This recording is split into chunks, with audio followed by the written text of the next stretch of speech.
And today we are going to talk about loving kindness or Metta meditation. But not only to this group, we have a lot of online yogis, just by coincidence I could say, or something good come out of COVID. Quite a number of online meditators have been following our channel and Dhamma talks and practice. At least about 100 within 24 hours and about 150 within a week minimum. Sometimes it goes up to 300-400, that much. Our SMSC YouTube channel, Dhamma Talk, has that kind of a regular following. So this talk will be made available on that line as well. That's why we are videotaping today.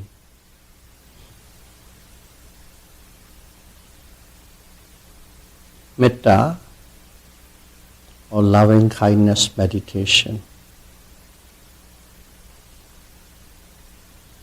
We'll use the word metta. Metta is friendliness, having welfare for others with a feeling of benevolence. That is metta.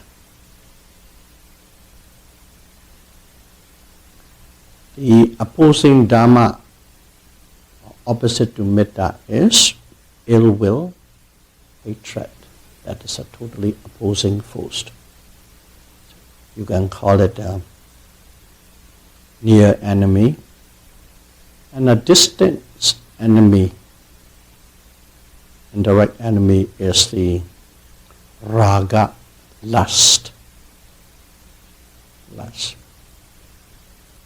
This raga can deceive a lot of yogis who are practicing loving kindness.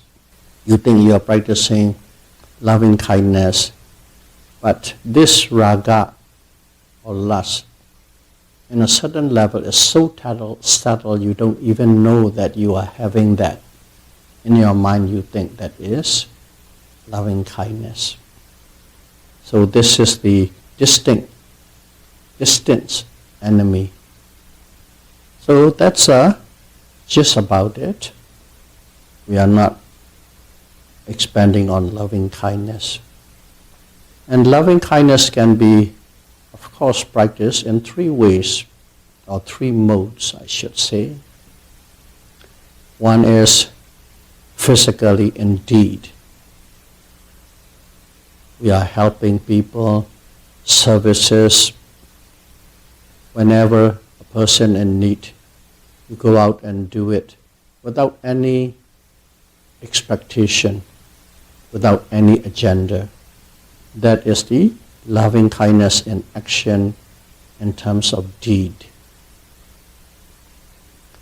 And loving kindness in terms of speech, then a lot of us do quite often. It's chanting. Okay? There are many verses, traditional way, or different group, different center has different pattern, and we chant. Some will say, may you be well, happy and peaceful, like out aloud, verbally. May you be free from suffering, and so on. That chanting is loving kindness in action in terms of speech, verbally. It's just developing a feeling of love and kindness by saying out aloud with the sound. The first one is in action, without any expectation, physical action. But we always know there are three modes: physical, verbal, and mental. There's a mentally you can develop loving kindness. So, and here is there are many center, places, groups. They have their own techniques and methods. It varies one to the other. So what we are going to do here is we are going to talk not this technique or that technique or this method or that method. It is going to be in accordance with what the Buddha has instructed. Of course, some of the words maybe the modern words will be using, but what Buddha intended and how has been written in the scripture. Loving kindness. The first thing one need to be careful is raga, lust. It's very tricky. It can deceive you, especially if you are practicing intensely, and you will know why later. As loving kindness, that is the foremost important to be aware of. Secondly, meditation. Whatever kind of meditation, there is an object to meditate upon. Even vipassana, full foundation of mindfulness, those are the objects. And samatha too, many different things. This, kala, and so on. So, in loving kindness, there is an object. That object is a living being. Not necessarily a human being, but it is a being, sattva. That is the object. The focus is on that object. Concentration is on that object. That object must be a living being, a person. That's narrowed down to the human level. Let's call it a person. But it can be a dog or a cat, or any animals, land animals, or devas, whatever beings that you intend to focus upon. So let's say human being, a person. We focus upon a human being. That is the focus of the meditation object. And as it is a person, let's divide it into 3 groups. There are so many people. 3 groups is how we become more practical for the practice. 1 group is that is near and dear to you. Somebody you like, somebody you love. That's 1 group. Another group is someone who is indifferent or neutral to you. The simplest example is a stranger on the street. You neither hate or love. That is a neutral or indifferent person. That's 1 group. And the 3rd group is that you don't like, that you hate, your enemy. So 3 group of people in general can be divided among human beings. As a person, you identify in that way.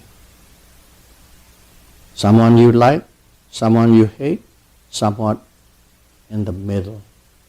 That 3 division has to be clearly understood to proceed with loving kindness. Now once you have that understanding, first of all, you are developing loving kindness. Loving kindness is when you develop, it is a sense of welfare, well-being for others. So we can put it in this way. You wish them well. In other words, physically healthy, your health. Because you like to be healthy and you wish other people to be healthy. And also other people to be happy. Healthy, happy. And in some cases, especially there are a lot of lay people in their cases, prosperity. Wish them prosperity, healthy, happy, and peaceful. That is what we can wish for others, the best that we can. Of course, as soon as you say be happy, that means it covers, you don't want any suffering falls upon them. So we don't have to go into details. But one is health, happiness, peace.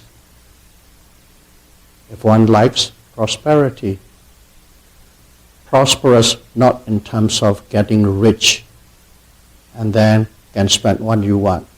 Prosperous so that they can support the practice of Dharma for oneself and for others as well. With that intention, prosperity should be streamlined, not to become a millionaire and billionaire, but for the purpose of putting people on the path, including yourself, on the path of wholesomeness. To support it, money is useful. Without the money, we cannot have this center. So that's a reason, but some people might misunderstood. Keep in mind, prosperity is a very specific channel for the development of wholesomeness for the human race. With that purpose, one needs to assign in this saying. So that is what one's wish. Is wishing enough? Okay, everybody can wish, but it has to be very specific. You need a datum line, a baseline. One have I have love, my loving kindness is bigger, better, and so on and so forth. So just to standardize it, you need a baseline. The baseline is a person love himself or herself the most. Regardless how much you say, I love my spouse or children or this or that, if you boil down to it, it is you love yourself. Okay, let's put an example. You love your children. Yes, I'll give my life for my children. Yes. As long as the children are behaving well, listening to you, oh, fantastic, great and happy. But let's pick up a child, a teenager who rebel and do everything opposite and fight the parents. At that moment, I don't think you are really in love with your child. You are really angry. Anger is hatred. That's why one loves oneself the most. That's why you see a lot of announcement or legal document, disinherited, disown the children. Things can go wrong. So the baseline is yourself. So as much as you love yourself, you want yourself to be healthy, happy, and peaceful, and prosperous. So that's a base. And when you wish for others, nothing less than what you wish for yourself. That is the standard of the level of welfare you wish for others. So these parameters have to be set with precision. And now you identified others with self. They will get no less than what you want for yourself in every way. It's the identification of self and others as one. That's loving kindness. Now, we know the object, we know how to wish for it, and we know at what level, no less than at what level. We have all these set. Now, how do we do it? How do we do it is, you start with somebody who you like and you love, near and dear. That is the first person you have to choose. So, in here, when you choose that person, there are certain things that one needs to be careful or avoid. And these are all according to the scripture. You do not choose the opposite sex. Okay? In general, a male having a female as an object, female as a male object. But now it's a complicated world. So whatever the sex or gender or whatever types that can arouse sexuality in you, you avoid that. Simple word is, for a gay, don't go for another man as an object, a gay guy. So that is the idea of it. And that is where the very subtle craving and lust can deceive you as loving kindness. So this part, choose a person that you like, that you love, that is close to you, but not of the same sex, or the sex that you prefer to involve. So that is one part. And once you got that, you take that person. And how would you choose that person? You have so many friends and so many relatives. So the way you choose is, that person is, you scan through a group of people that you like, that you love, that you are near and dear. Scan through them. A face. Among them there's a face. Whenever you see that face, you smile.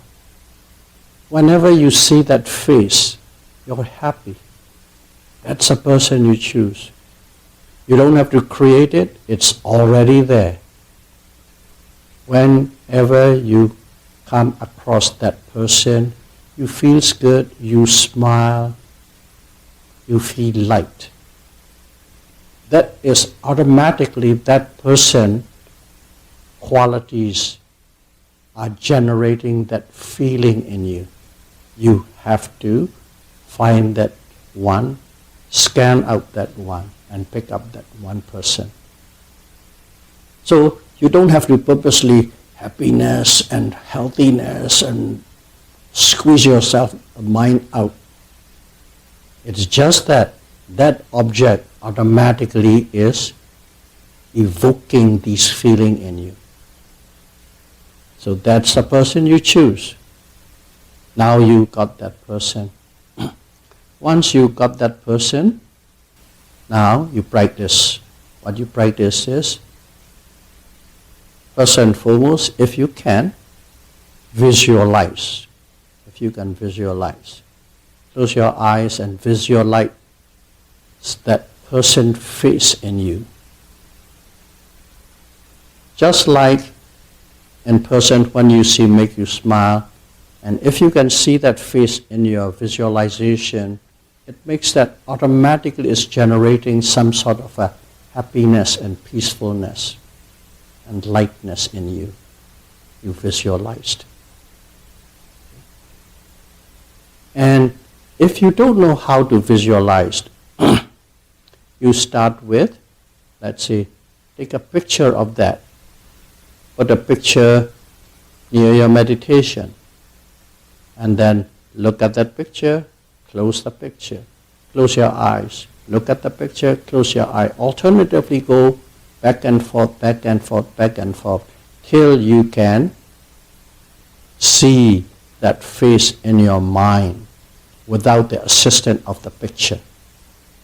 That is, if you don't know how to visualize right away, That's a step one has to take. In other words, you close your eyes, you can visualize this and you can see it, that face. Keep in mind, that is the face that makes you happy. Not with raga, just a person, that person quality. Just, let's put one thing.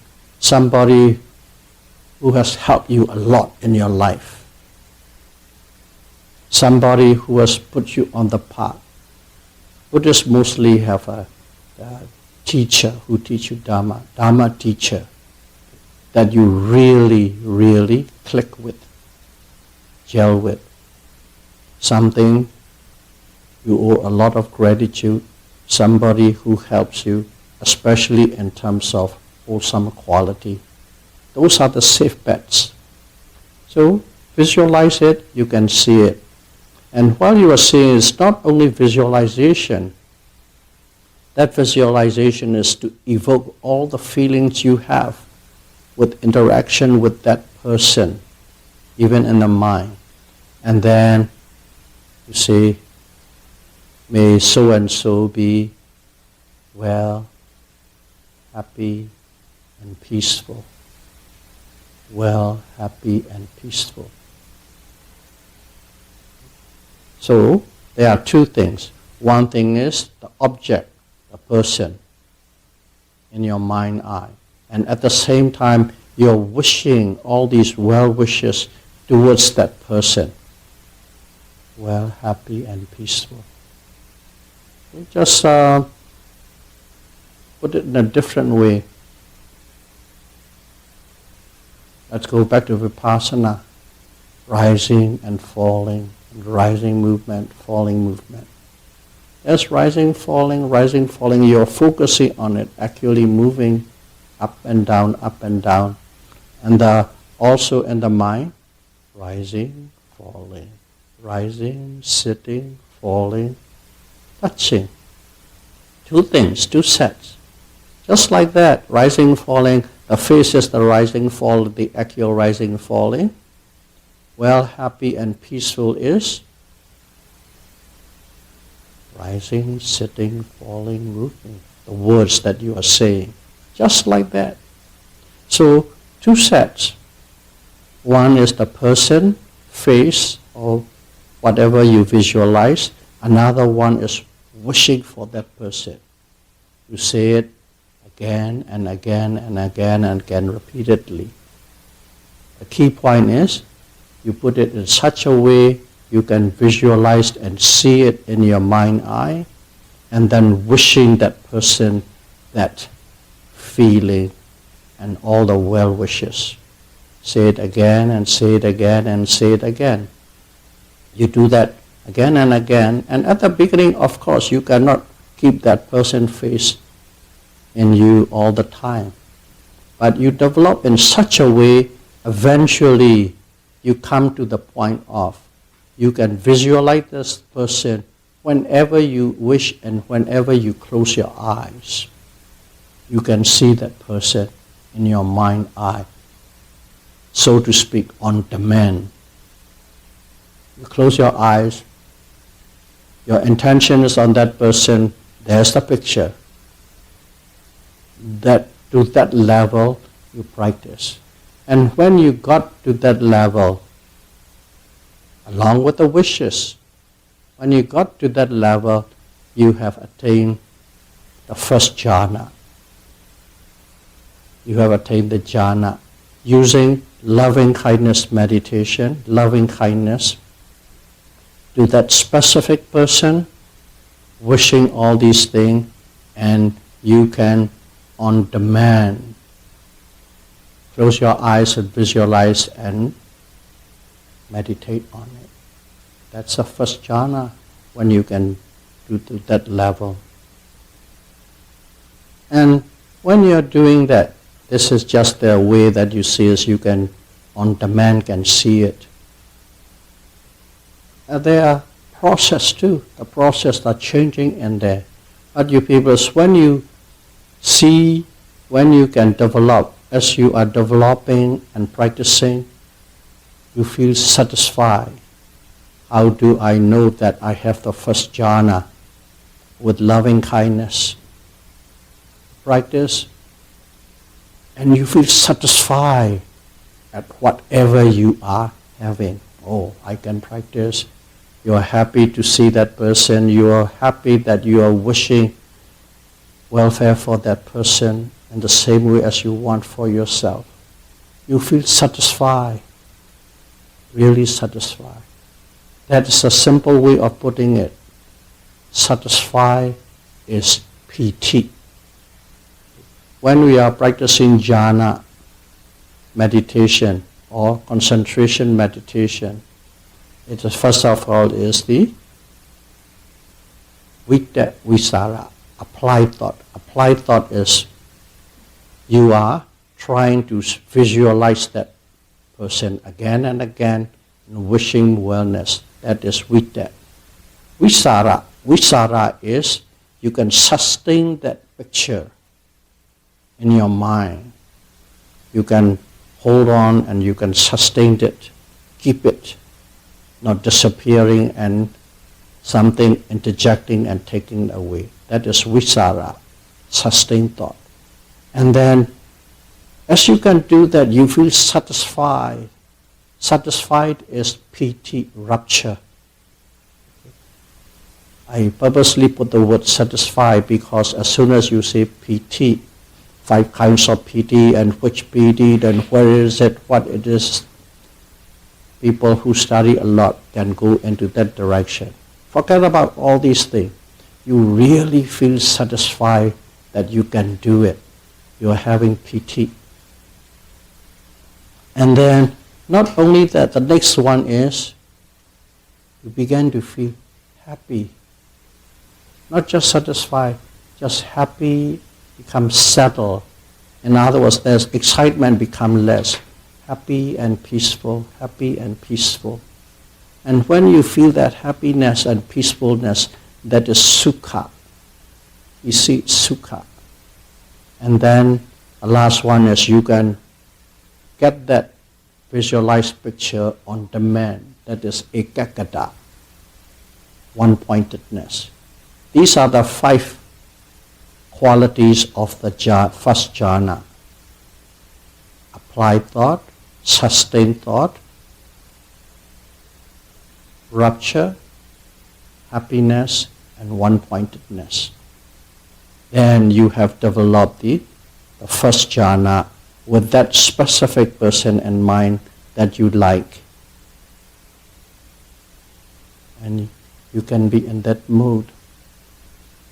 Now once you become skillful with that person, the next one is you have to choose a person that is neutral to you. And then you practice the same process with that neutral person till you can have the face of the neutral person on demand. That's the second step. The third step is once you become skillful with these 2, now you take somebody you hate, your enemy, as an object, and you go through the same process again till you can sustain the face of the enemy in your visualization and apply the same kind of happiness and peace to that person. That's the third stage. And once you can apply that to the one who is near, dear, neutral, and enemy, now you take the collective, the whole living beings, sattva, all the living beings in the universe, and you practice the same process. It's a collective living beings, and you apply this loving kindness exactly as you wish for yourself, for all. That is loving kindness meditation. And of course, if you wish, you can go up to second jhana, third jhana, up to fourth jhana. That is a samatha line. But people who are practicing vipassana, the first jhana is plenty. So that is how one practice metta meditation, as a concentration meditation, samatha meditation. And when you have that, what happens is you have achieved a cito vimukti.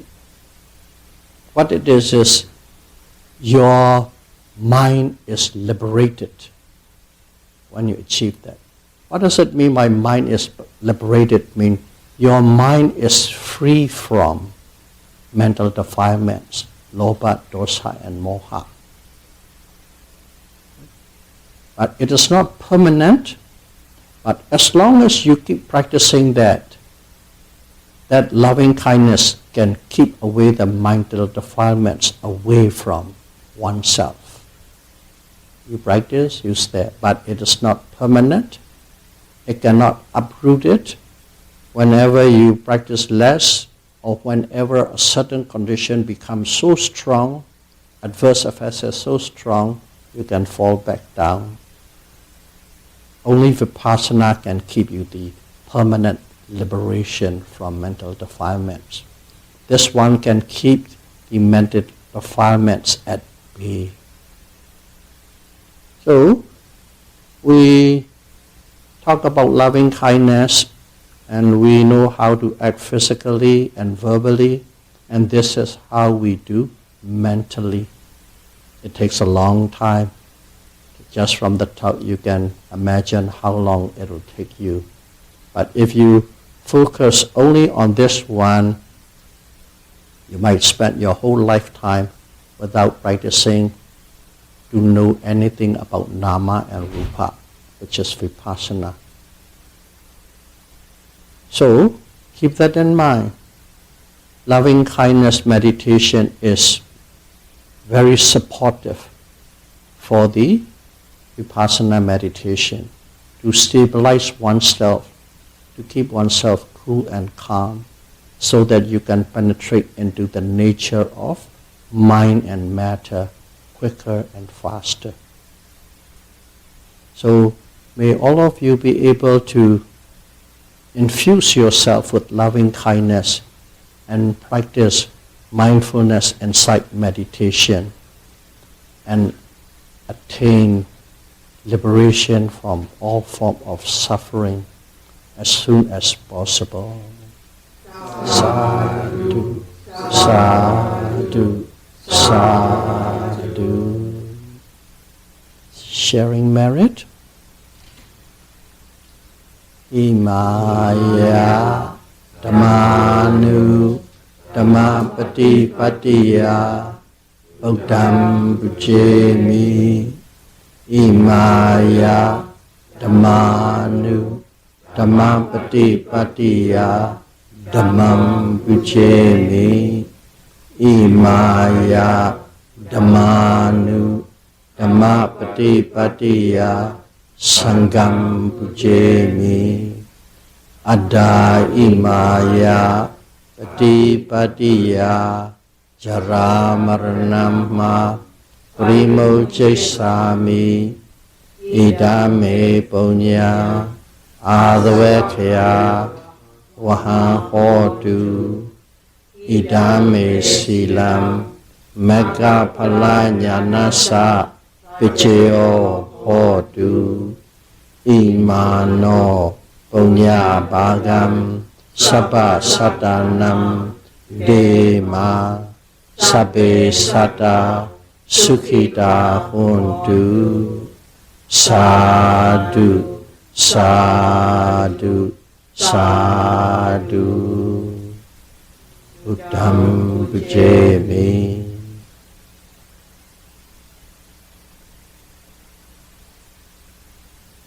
Dhammam Bujemi.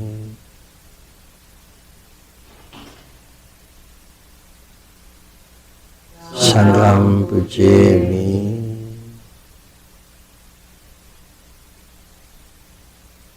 Thank you very much.